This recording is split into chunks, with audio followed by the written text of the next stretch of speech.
வணக்கம். வள்ளுவர் வாசகர் வட்டத்திலிருந்து உங்கள் இனிய கண்ணன். இந்த காணொலியில 4/2/2024 யூஜிடிஆர்பி தமிழ் வினாத்தலினுடைய வடிவ அமைப்பு பத்தி பார்க்க போறோம். அழகு ரீதியாக வினாக்கள் கேட்கப்பட்ட விதத்தை பத்தி முழுமையாக தொகுப்பாக இங்க பார்க்க போறோம். இது நல்லா போர்டில் பாருங்க. அழகு 1 மொழி வரலாறுல 10 வினாக்கள் கேட்டிருந்தாங்க. சங்க இலக்கியம் அகம் 17 வினாக்கள் கேட்டிருக்காங்க. சங்க இலக்கியத்துல புறம் 11 வினாக்கள். 11 கீழ்கணக்குல நீதி நூல்கள் 10. இப்ப சங்க இலக்கியம்னா அகம்னா அதுல 11 கீழ்கணக்குல இருக்கக்கூடிய அகநூல்களும் வரும். ஆனா 11 கீழ்கணக்கு அகநூல்கள்ல இருந்து எந்த வினாக்களும் இடம்பெறவில்லை. ஏன்னா 5×50, 5×70, திணை மொழி 150 இந்த மாதிரி எல்லாம் இருக்கு. அதுல இருந்தெல்லாம் வினாக்கள் வர கிடையாது. காப்பி இலக்கியத்திலையும் சமய இலக்கியத்திலையும் 24 வினாக்கள். ஏன்னா காப்பி இலக்கியம் சமய இலக்கியம் 50 காப்பியங்கள் 5 காப்பியங்கள். சமய இலக்கியம்னா உங்களுக்கு சைவம், வைணவம், கிறிஸ்துவம், இஸ்லாம் இதெல்லாமே வருது. அதனால 24 வினாக்கள் கேட்டிருக்காங்க. இஸ்லாமிய இலக்கியத்திலிருந்து எந்த கேள்வியும் வரல. கிறிஸ்துவ இலக்கியத்திலிருந்து ஒரு 3 கேள்வி கேட்டிருக்காங்க. சிற்றிலக்கியத்துல 17 வினாக்கள். இலக்கணத்துல 20 வினாக்கள். இலக்கணம்னு பாத்தீங்கன்னா தொல்காப்பியம், நன்னூல், யாப்பிருங்கலக்காரிகை, தண்டி அலங்காரம், புறப்பொருள் வெண்பாமாலை. இந்த இதுல நம்பியக பொருள்ல அந்த அளவுக்கு வரல. அடுத்தது உரைநடை, புதினம், சிறுகதை, ஒப்பிலக்கியம், மொழிபெயர்ப்புன்னு பார்த்தா 15 வினாக்கள். மரபு கவிதை, புதுக்கவிதை, நாட்டுப்புறவியல்ல 14 வினாக்கள். இதழியல்லையும் கணினி தமிழ்லையும் 12 வினாக்கள். இந்த கூட்டி பாருங்க, மொத்தம் 150 வினாக்கள் கேட்டிருப்பாங்க.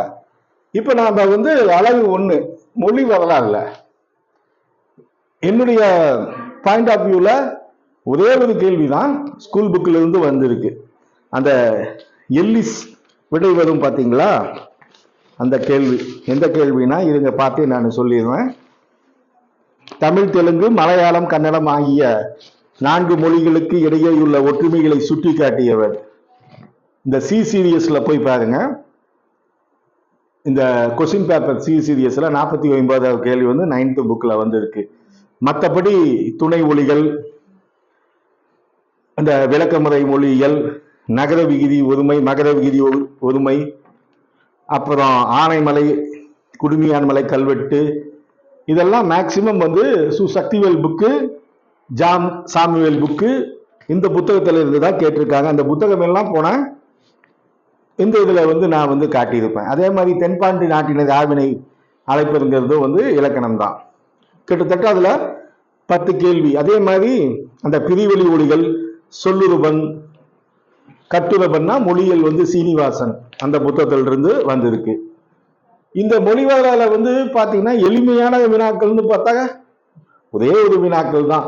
மற்றதெல்லாம் நீங்க இந்த மாதிரியான புத்தகங்கள், தமிழ் மொழி வரலாறு, இது திராவிட மொழிகளினுடைய ஒப்பாய்வு, சாமுவேல் ஜான்சன், இந்த புக்குகளை படிச்சிருந்தா மட்டும்தான் உங்களால விடையளிக்க முடியும். அதையும் நான் சொல்லிடுறேன்.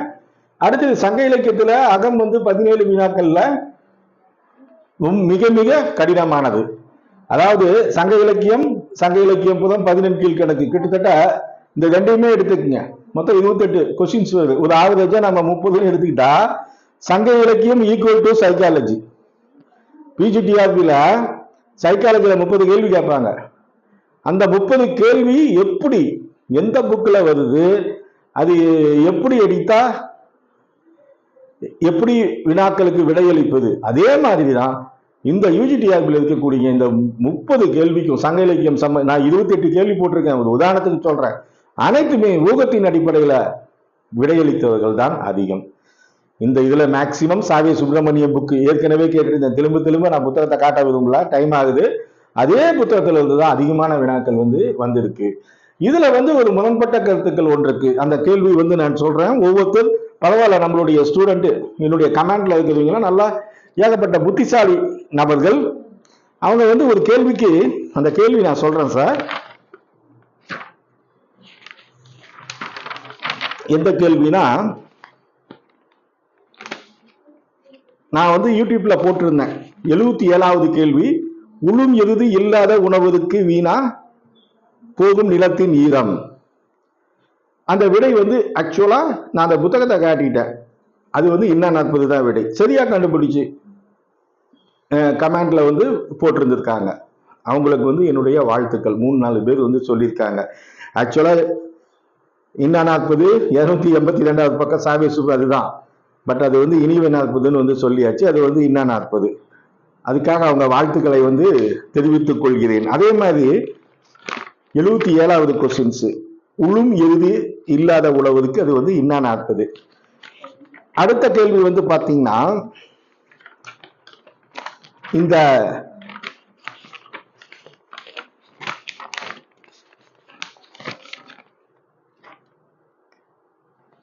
அடியார்களின் ஒழுக்கம் காலை துதி உண்மை, இது வந்து நெட்ல போயிட்டு சர்ச் பண்ணி பார்த்தோம். அப்புறம் ஏகப்பட்ட பேர் இது வந்து ரட்சணிய மனோகரமா இருக்கும், சில ரட்சணிய யாத்திரிகம். நான் பார்த்த வரைக்கும் ரட்சணிய மனோகரம் தான் தெரியுது.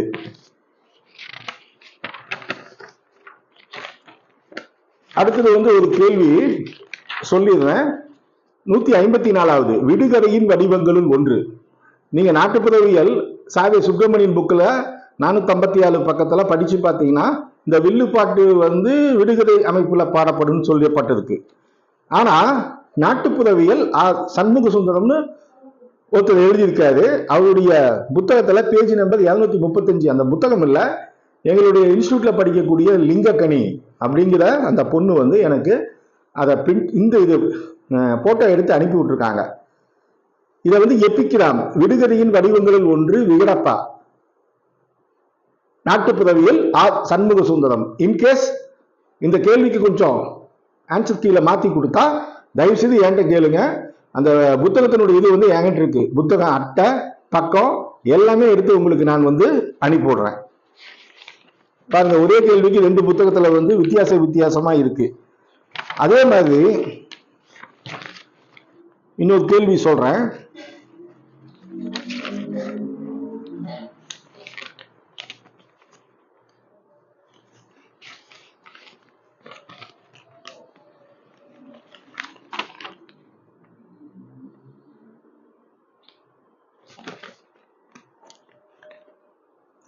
பாட்டுடை தலைவனை வாழ்த்தாது நூலை ஆக்கு வைத்தனை பாடும் கூலாடுதல். விநாயகன் வந்து 109.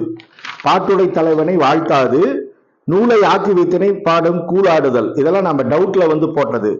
இதை வந்து எங்களுடைய இன்ஸ்டியூட்ல படிக்கக்கூடிய மாணவர் வந்து, சார் நான் இந்த இதில் வந்து ஆய்வு பண்ணியிருக்கேன், எம்பிலினுடைய இது ஆய்வு, இது வந்து தக்கையாக பதனியில வருது அப்படின்னு அவர் வந்து தன்னுடைய புத்தகத்தில் இருந்து எனக்கு வந்து கொடுத்திருக்கார். இதெல்லாம் வந்து சப்போஸ் கேட்டாங்கன்னா நாம வந்து சேலஞ்சிங் வந்து பண்ணலாம். விநாயகன் வந்து 109 பாட்டுடை தலைவனை வாழ்த்தாது நூலை ஆக்குவித்தனை பாடும் குலடுதல் எனும் பகுதி வந்து தக்கையாக பரணி.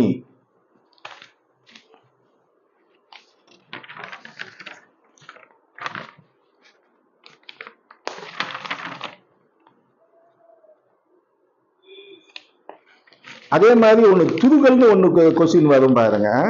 அந்த கொஸ்டின் தான் நான் தொலைவிக்கிட்டு இருக்கேன்.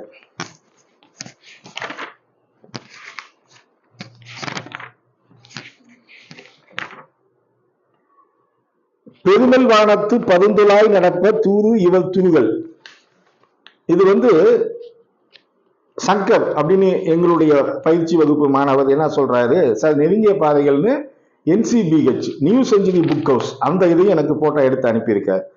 நெருங்கிய பாதைகள் துருகல்னு கொடுத்துருக்காங்க. பட் சாவே சுப்பிரமணியம் புக்கு 455ல குன்றுகள் அப்படின்னே வருது. பட்டினப்பாளையில சாவே சுப்பிரமணியம் 453 பக்கம். இப்ப இதுக்கு வந்து நெருங்கிய பாதைகள் கொடுப்பாங்களா, நெருங்கிய மலைகள் கொடுப்பாங்களா? ஆனா ஜென்ரலா அது வந்து துருகல்னா குன்றுகள்னு வருது. இவரு NCBH புக்கு நெருங்கிய பாதைகள்னு வருது. இந்த மாதிரி ஒரு 3-4 கேள்வி வந்து கொஞ்சம் வந்து ஒவ்வொரு புக்கில் வந்து வேறுபடுது. அதை எதை எடுத்துக்குவாங்க அப்படின்னு வந்து தெரியல. ஏன்னா இந்த கேள்விக்கெல்லாம் நான் வந்து சொல்லணும் அப்படின்னு வந்து இருந்தது. அதே மாதிரி ஏகப்பட்ட பேர் வந்து என்ன சொல்றாங்கன்னா, ஒரு கேள்விக்கு வந்து அந்த யாருடைய சிறுகதை வந்து ஜேன் ஆஸ்டின் 144. யாருடைய படைப்புகள்? ஆங்கில பெண் நாவலாசிரியை ஜேன் ஆஸ்டின் என்பதை நினைவூட்டுகின்றன. வெங்கட்ராமன் புத்தகத்தில் இருந்து சார் இது ராஜம் கிருஷ்ணன் சார், நல்லா ஞாபகம் வச்சுக்கங்க. தமிழ்நாட்டு ஜேன் ஆஸ்டின் வந்து ராஜம் கிருஷ்ணன் அல்லது அனுத்தமாங்கிறது உண்மைதான். ஆனா தமிழ் சிறுகதையின் தோற்றமும் வளர்ச்சியும் சிவத்தம்பி புக்கில் 150 அப்படியே போட்டிருக்காங்க. இவருடைய படைப்புகள் ஆங்கில பெண் நாவலாசிரியர் ஜேன் ஆஸ்டின் என்பவரை நினைவூட்டுகின்றன. சூடாமணின்னு தயவுசெய்து நான் கொடுத்த ரெஃபரன்ஸ் புக்கெல்லாம் தெளிவாக பாருங்க சார். 1 மணி நேரம் வீடியோ இருந்தால் என்ன, பார்க்க வேண்டியது தானே. தப்பா நீங்க பதிவிட்டீங்கன்னா அவங்க என்ன நினைப்பாங்க? ஸ்டூடெண்ட் நான் தப்பா போட்டா நான் வந்து உண்மையை ஒத்துக்குவேன் சார். உண்மையை ஒத்துக்கிட்டு அடுத்த இதுல வந்து நான் கரெக்ட் பண்ணிடுவேன். பட் திரும்ப திரும்ப நான் அது வந்து நீங்க வந்து சொல்லும்போது தப்பு பொய் வந்து சில சமயத்துல மெய்யாகும், மெய் சில சமயம் பொய்யாகும். நானும் அதுல வந்து போடுறேன் என்னுடைய வீடியோவை பாருங்க அப்படின்ட்டு. வீடியோ முழுக்க பாருங்க சார். முழுக்க பார்த்தா தான் எதையும் கண்டுபிடிக்க முடியும். அதே மாதிரி வந்து கதைகள் 142 இது நான் சொல்லல. கதைகள் கருவால் பண்பால் உணர்ச்சியினால் சிறப்படைவன அப்படிங்கிறது வந்து விடை வந்து ஸ்டீவன்சன் திறனாய்வுக்கலை புத்தகத்துல இருக்கு. இது பேஜ் நம்பர் வந்து திறனாய்வுக்கலை புத்தகத்துல. ஒரே நிமிஷம் இருங்க.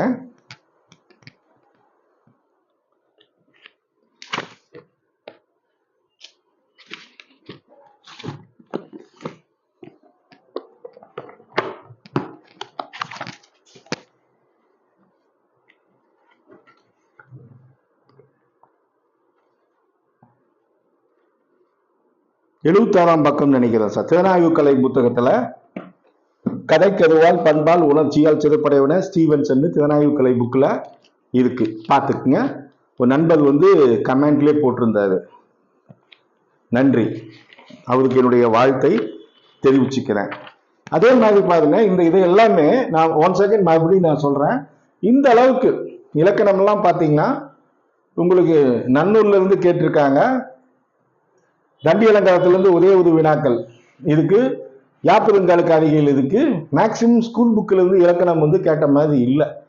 அப்ப யூஜிடிஆர்பி தமிழ் போன தேர்வுகள் வந்து முழுக்க முழுக்க இந்த சிலபஸ்ல இதழியல் கணினி, நல்லா கேளுங்க, இந்த இதழியல் கணினி தமிழ், நாட்டுப்புறவியல், மொழிபெயர்ப்பியல், ஒப்பிலக்கியம், உரைநடை, புதினம், சிறுகதை அப்படியே ரெஃபரன்ஸ் புக்கு சார், அப்படியே வந்திருக்கு. இந்த சிற்றிலக்கியத்துல ரெஃபரன்ஸ் புக்கில் இருந்து அப்படியே 2 கேள்வி வந்து வந்திருக்கு.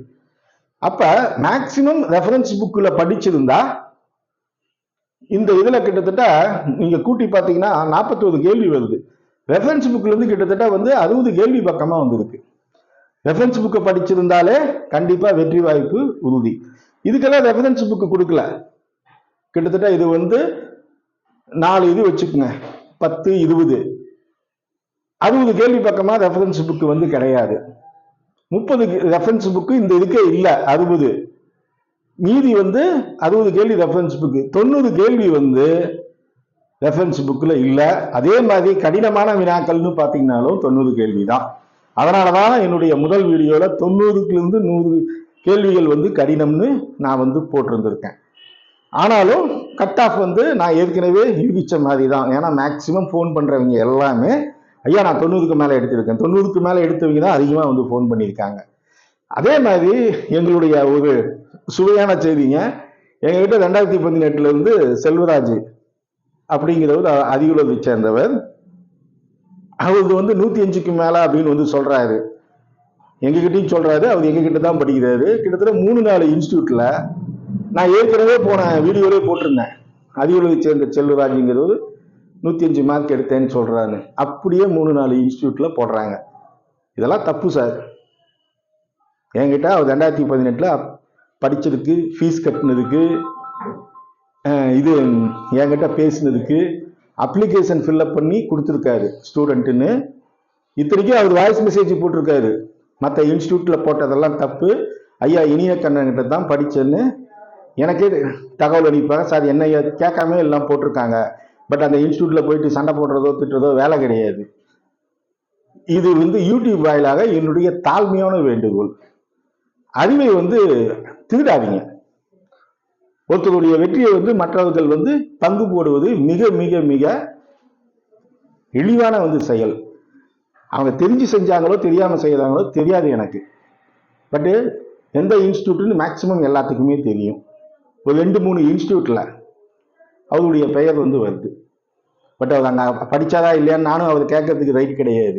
எங்ககிட்ட எல்லா ஆதாரங்களும் இருக்கு. அதனால தான் சொல்றோம். அதே மாதிரி எங்ககிட்ட Google Meet online class, PGTRB, college TRB, இப்போ செகண்டரி கிரேட் டீச்சர்ஸ், இதை பற்றி நான் அடுத்த வீடியோ, நீங்கள் செகண்டரி டீச்சர்ஸ்னா தெளிவாக நாங்கள் அடுத்தது வீடியோ போடுறோம். கண்டினியூவாக அந்த கிளாஸஸ் நடந்துகிட்டு இருக்கு. காலேஜ் டிஆர்பி கிளாஸ் நடக்குது, பிஜிடிஆர்பி நடக்குது. இப்போ கிளாஸ் எல்லாம் போய்கிட்டே இருக்கு. ஸ்டூடெண்ட்லாம் படிச்சுட்டு இருக்காங்க. இது தனியாக வந்து போகுது.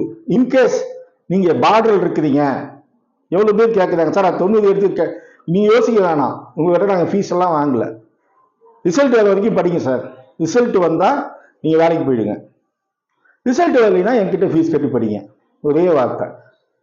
நீங்கள் எந்த இதுவும் வேண்டாம். டெய்லியுமே கிளாஸ் நடக்குது. 8 to 10 டெய்லியும் நடக்குது. அதனால அந்த கிளாஸ் வந்து அட்டன் பண்ணுங்க. ரிசல்ட் வந்துருச்சுன்னா வேலைக்கு போய்க்குங்க. ஒன்றும் இது கிடையாது.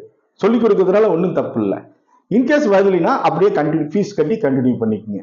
உங்களுக்கு study material, test material, Google form online test எல்லாமே சொல்லிக் கொடுப்போம். சைக்காலஜி அட்டை டு அட்டை நடத்திடுவோம். சைக்காலஜியில் உங்களுக்கு தெளிவாக நடத்திடுவோம். உங்களுக்கு கற்றல் கொள்கைனா தஸ்டந்து, தான்டேக்கு, ஸ்கின்னரு, பாவ்லோ பிரிச்சு மேய்ஞ்சிருவோம் சைக்காலஜி. அப்பதான் வெற்றி வாய்ப்பு கண்டுபிடிக்கப்படும். ஏன்னா இனி வரக்கூடிய பிஜிடிஆர்பிக்கு இப்பயே தயாராகுங்க. சும்மா வந்து எக்ஸாம் வந்தோட பார்த்தீங்கன்னா படைப்பாற்றல் ஒன்று 11வது யூனிட் இருக்கு. படைப்பாற்றலுக்கெல்லாம் இலக்கிய திறனாய்வு புத்தகமே நீங்க 7-8 புத்தகம் படிக்கணும். தாய ஞானமூர்த்தி படிக்கணும், தீசு நடராஜன் படிக்கணும், இலக்கிய கலை ஞான சம்பந்தம் படிக்கணும், பாலசுந்தரம் படிக்கணும், அனந்த சுப்பையா படிக்கணும், மதுசா போட்டிருக்காரு, தோமுசி ரகுநாதன் போட்டிருக்காங்க. அத்தனை புத்தகத்தை படிச்சாகணும். அது ஒன்று கிட்டத்தட்ட 300-400 புக்கு. அத்தனை புக்கில் இருந்தையும் இப்ப இந்த டிஆர்பியில இந்த இதுக்கு முக்கியத்துவம் கொடுத்த மாதிரி அதுக்கு கொடுத்தாங்கன்னா மறுபடியும் கேள்விக்குறி ஆயிடும். வரும் முன்னர் காவாதான் வாழ்க்கை, எரி முன்னர் வைத்தது போல கடும் நான் வள்ளுவன். எண்ணி துணிக கருமம், துணிந்த பின் எண்ணுவோம் என்பது இழுக்குன்னா. அதனால வர்றதுக்கு முன்னாடியே படிக்க ஆரம்பிங்க. உங்களுக்கு 10 நாள் கிளாஸ் பாருங்க சார். டெய்லியுமே ஆன்லைன் கிளாஸ் திங்கள்லேருந்து சனிக்கிழமை 8 to 10 இருக்கு. 10 நாள் கிளாஸ் பாருங்க. பிடிச்சிருந்ததுன்னா ஜாயின் பண்ணுங்க. ஆச்சுங்களா? எதுனாச்சும் என்ன டவுட்னாலும் எப்போ வேணாலும் நீங்கள் ஃபோன் பண்ணலாம். இது வரைக்கும் யார் ஃபோன் பண்ணாலும் நாங்கள் எடுப்போம். எடுக்க முடியலனாலும் நாங்களே வந்து கூப்பிடுவோம். எந்த டைம்லையும் வந்து ஃபோன் பண்ணலாம். எப்பொருள் யார் யாய்வாய் கேட்பினும் அப்பொருள் மெய்ப்பொருள் காண்பது அறிவு. நன்றி, வணக்கம். வள்ளுவர் வாசகர் வட்டத்திற்காக உங்கள் இனிய கண்ணன்.